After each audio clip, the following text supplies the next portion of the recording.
ఓం నమో నారాయణాయ. నమస్కారం అందరికీ. నేను ఈరోజు వైకుంఠ ఏకాదశి గురించి చెప్పబోతున్నాను. వైకుంఠ ఏకాదశి హిందూ ధర్మంలో అత్యంత పవిత్రమైన రోజు.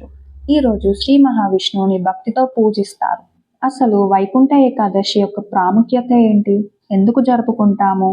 ఈ సంవత్సరంలో ఏ రోజు జరుపుకోవాలి?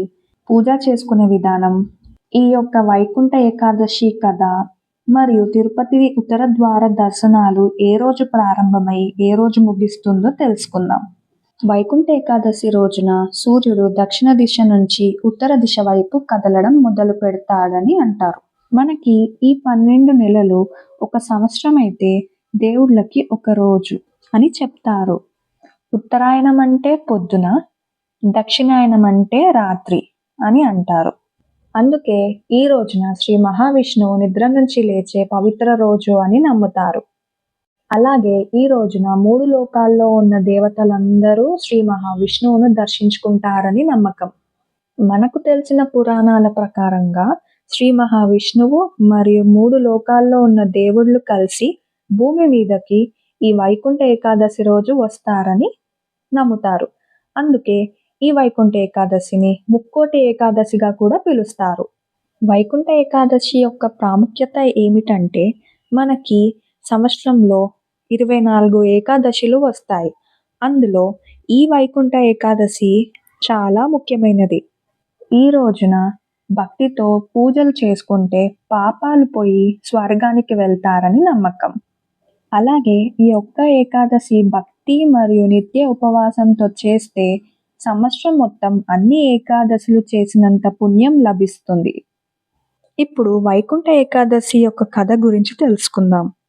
పద్మపురాణం ప్రకారం ఒకప్పుడు ముర అనే రాక్షసుడు దేవలోకాలను భయపెట్టాడు. దేవతలు ఆ రాక్షసుడిని ఎదుర్కోలేక శ్రీ మహావిష్ణువు దగ్గరికి వచ్చారు. అప్పుడు శ్రీ మహావిష్ణువు ఆ రాక్షసుడితో భయంకరమైన యుద్ధం చేశాడు.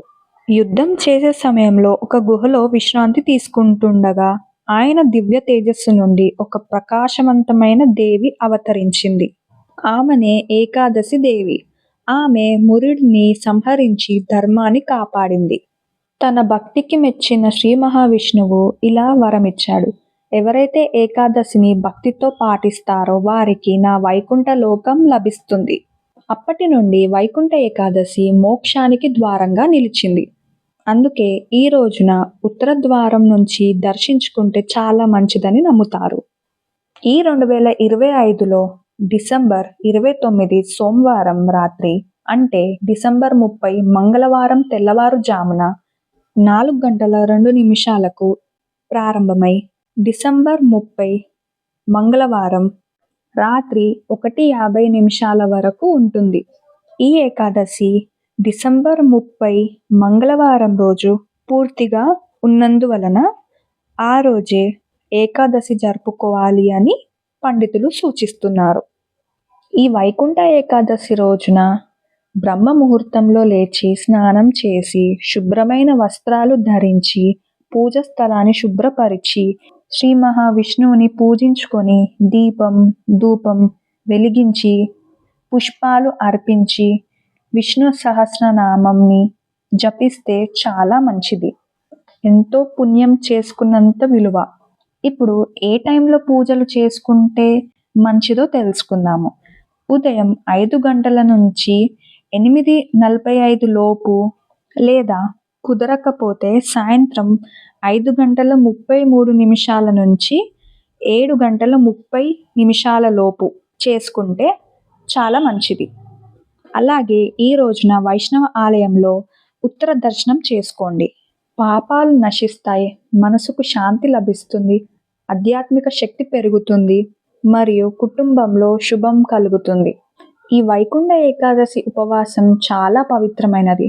కొందరు నిర్జల ఉపవాసం చేస్తారు, కొందరు పండ్లు, పాలు, నీరు తీసుకుంటారు. కోపం, అసత్యం, చెడు ఆలోచనలు ఏవీ లేకుండా ఈ ఉపవాసాన్ని చేసుకుంటే పాపాలు పోతాయి, శుభం సుఖశాంతులతో ఉంటారని నమ్మకం. ఎవరికైనా బాధలున్నా కష్టాలున్నా ఈ వైకుంఠ ఏకాదశి రోజున పూజ చేసుకొని ఉపవాసం ఉండి భక్తి మరియు శ్రద్ధతో చేసుకున్న వారికి అనుకున్న కోరికలు నెరవేరుతాయని నమ్మకం. ఇప్పుడు తిరుపతిలో వైకుంఠ ద్వార దర్శనాలు ఏ రోజు ప్రారంభమై ఏ రోజు ముగిస్తుందో తెలుసుకుందాం. ఈ వైకుంఠ ద్వార దర్శనాలు డిసెంబర్ 30 మంగళవారం మొదలై జనవరి 8, 2026 గురువారం రోజున ముగిస్తుంది. ఈ వైకుంఠ ఏకాదశి మనకు చెప్పే సందేశం ఏమిటంటే భక్తి, శరణాగతి ఉంటే మోక్షం తప్పదు. శ్రీ మహావిష్ణువు మన హృదయాల్లోని వైకుంఠ ద్వారాన్ని తెరిచి శాశ్వత శాంతిని ప్రసాదించుగాక. నా వీడియోస్ కనుక మీకు నచ్చినట్టయితే లైక్, షేర్ అండ్ సబ్స్క్రైబ్ చేసుకోండి. Thank you.